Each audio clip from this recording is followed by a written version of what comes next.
नमस्कार, मेरा नाम है डॉक्टर पुरुधमन और आज इस वीडियो में हम जानेंगे कि किस तरह से आयुर्वेद एक किडनी फेलियर पेशेंट की मदद कर सकता है। मगर हमें आयुर्वेद की ज़रूरत क्यों पड़ती है किडनी फेलियर को रोकने के लिए, उसको कंट्रोल करने के लिए, उसको समझना पहले ज़रूरी हो जाता है। तो मैं चाहता हूँ कि अगर आप किडनी फेलियर के पेशेंट हैं तो अपना प्रिस्क्रिप्शन निकालिए, जो आप मेडिसिन ले रहे हैं उसको निकालिए। अपनी एलोपैथिक मेडिसिन के अंदर एक एक मेडिसिन को लीजिए और उसे गूगल पे सर्च करना स्टार्ट कीजिए। अगर मैं गलत नहीं हूं तो आपको इसमें सब कुछ मिल जाएगा। आपको अपनी बीपी की मेडिसिन, शुगर की मेडिसिन, अगर शुगर है तो आपको अपना vitamin D, calcium, phosphorus binders, erythropoietin injection अगर आप लगा रहे हैं ब्लड बढ़ाने का, वो सब कुछ मिल जाएगा। गैस की गोली भी मिल जाएगी। मगर आपको कोई ऐसी मेडिसिन नहीं मिलती जो किडनी को खराब होने से रोक भी सके। इसी वजह से क्या होता है कि पेशेंट मेडिसिन लेता चला जाता है और उसका क्रिएटिनिन लेवल कॉन्टिन्यूसली बढ़ता चला जाता है और पेशेंट को ये समझ में नहीं आता कि हमें करना है तो क्या करना है। आयुर्वेद के जो प्रिंसिपल है वो बहुत सिंपल से हैं। आयुर्वेद क्या कहता है कि अगर हमें किसी बीमारी को रोकना है तो बीमारी की जड़ पे काम करना स्टार्ट करो। अब 80% जो किडनी खराब होती है उसके पीछे जो कारण है वो दो हैं। या तो हाई ब्लड प्रेशर मिलेगा या फिर शुगर मिलेगा या फिर ये दोनों में हमें देखने को मिल जाते हैं किसी किडनी फेलियर पेशेंट में 80% केसेस के अंदर। अब हमें जानने की जरूरत यह है कि बीपी और शुगर ये दोनों ऐसी बीमारी है जिसे बहुत आराम से कंट्रोल किया जा सकता है डाइट की हेल्प से, मेडिसिन की हेल्प से। अगर बीपी और शुगर को हम कंट्रोल में कर लेते हैं, खुद से एक सवाल पूछ के देखो कि मेरी क्या किडनी को और नुकसान होगा बीपी शुगर से? क्या मेरा क्रिएटिनिन लेवल बढ़ना बंद हो जाएगा? तो आपको आंसर मिलना शुरू होगा, यस, अगर मैं बीपी कंट्रोल कर लेता हूं, मैं शुगर कंट्रोल कर लेता हूं तो मेरे को किडनी को नुकसान नहीं होगा। किडनी फेलियर पेशेंट में बीपी कंट्रोल करना आसान काम नहीं होता।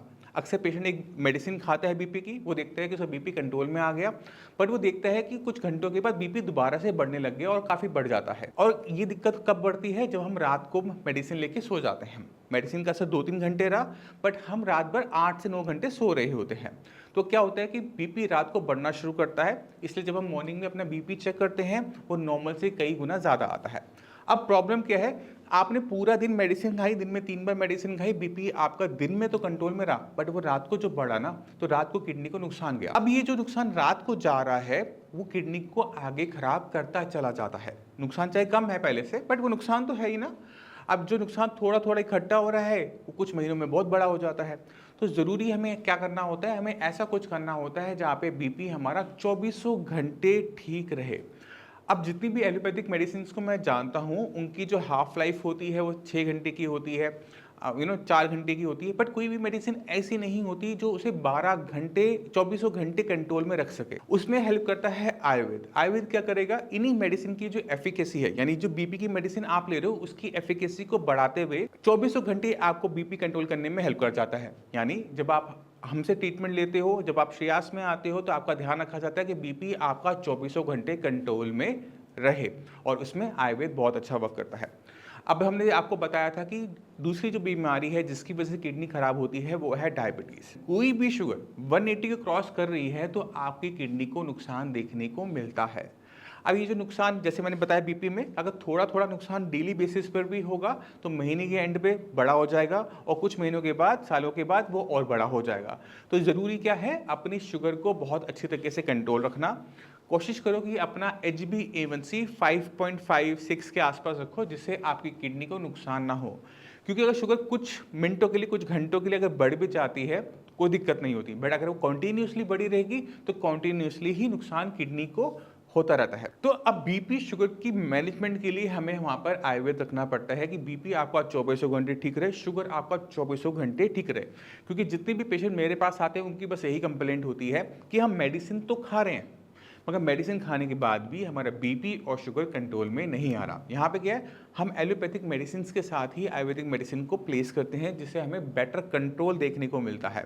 और ये कंट्रोल कितने दिन में मिल जाता है? बीपी का जो कंट्रोल है वो 2 दिन में देखने को मिल जाता है। क्योंकि जब भी आप हमसे मेडिसिन लेते हो तो आपको बहुत एक स्ट्रिक्ट इंस्ट्रक्शन होती है कि आपने अपना बीपी दवाई खाने से पहले चेक करना है। अगर आप बीपी दवाई खाने से पहले चेक कर लेते हो तो उसके खराब होने के चांसेस को आप कंट्रोल कर लेते हो। अगर वो बढ़ा हुआ आ रहा है मेडिसिन खाने से पहले तो आपको पता है कि आपको काम करने की ज़रूरत है, और अगर आप उस पर काम कर लेते हो, बीपी अपना 24 घंटे मेंटेन कर लेते हो, अच्छा कंट्रोल कर लेते हो, तो किडनी हमारी खराब होने से बच जाती है। और इसी तरह से शुगर की तरह है, अगर हमारी डायबिटीज़, हमारी शुगर, ब्लड शुगर लेवल्स पूरे दिन ठीक से बने रहते हैं तो हमें पता लग जाता है कि अब शुगर से नुकसान नहीं होगा।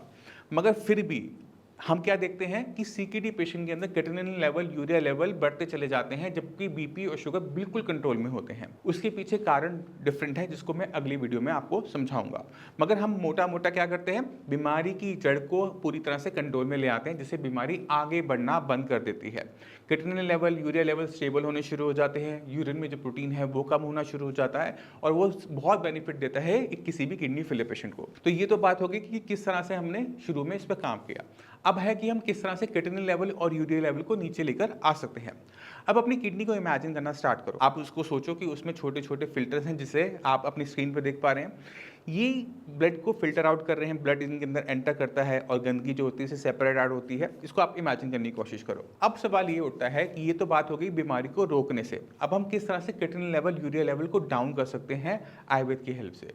आयुर्वेद की हेल्प हमें जब हम शुरू करते हैं, मेडिसिन जब हम शुरू करते हैं, तो हमें ये देखना पड़ता है कि हम किडनी की फंक्शनिंग को किस तरह से बढ़ा सकते हैं। क्योंकि अगर creatinine level, urea level body में इकट्ठा हो रहा है, वो इसलिए इकट्ठा हो रहा है क्योंकि किडनी कम काम कर रही है। अगर किसी भी तरीके से हम किडनी की फंक्शनिंग को बढ़ा सके, काम करने की क्षमता को बढ़ा दें, तो क्या पहले से ज़्यादा क्रेटिनिन और यूरिया शरीर से बाहर जाएगा? आंसर है यस, वो बाहर जा सकता है, वो बाहर जाता है। तो हमने क्या ध्यान देना होता है कि हमने किडनी की फंक्शनिंग बढ़ानी है। अब सवाल ये उठता है कि क्या किडनी अपनी फंक्शनिंग को बढ़ा सकती है? मैं आपसे एक एग्जांपल देता हूँ, फिर आप मुझे बताना कि वो पॉसिबल है या नहीं है। मान लो कि किसी भी इन्फेक्शन की वजह से, स्टोन की वजह से किसी एक इंसान ने अपनी किडनी निकलवा दी, क्या उसमें क्रेटिनिन लेवल, यूरिया लेवल बढ़ता है? सोचो देखो, नहीं बढ़ता।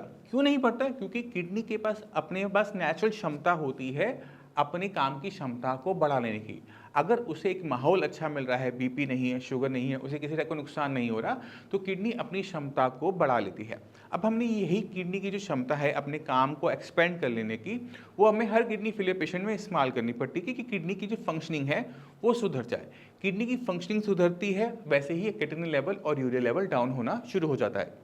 अब आप कुछ रिपोर्ट्स देखो, तो आपने खुद रिपोर्ट्स को देखा कि बहुत छोटे ड्यूरेशन के अंदर creatinine level, urea level down होने शुरू हो जाते हैं।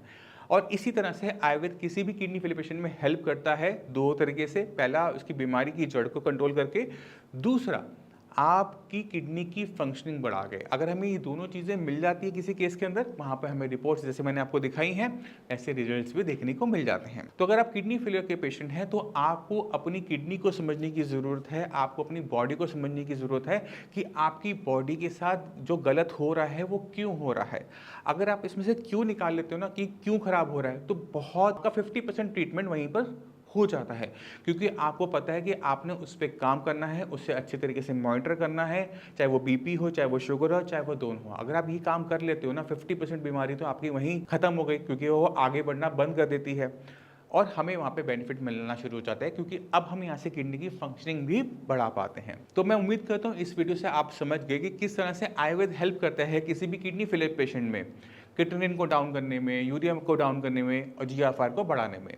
तो आप अपनी मेडिसिन को समझो, अपनी बॉडी को समझो, अपनी किडनी को समझो। अगर ये तीन चीज़ें आपने समझ ली तो आपकी काफ़ी हद तक प्रॉब्लम सॉल्व हो जाती है। अब मैं इसी के साथ आप सभी से चलने की आगे चाहूँगा। मिलते हैं अगले वीडियो में, तब तक के लिए नमस्कार।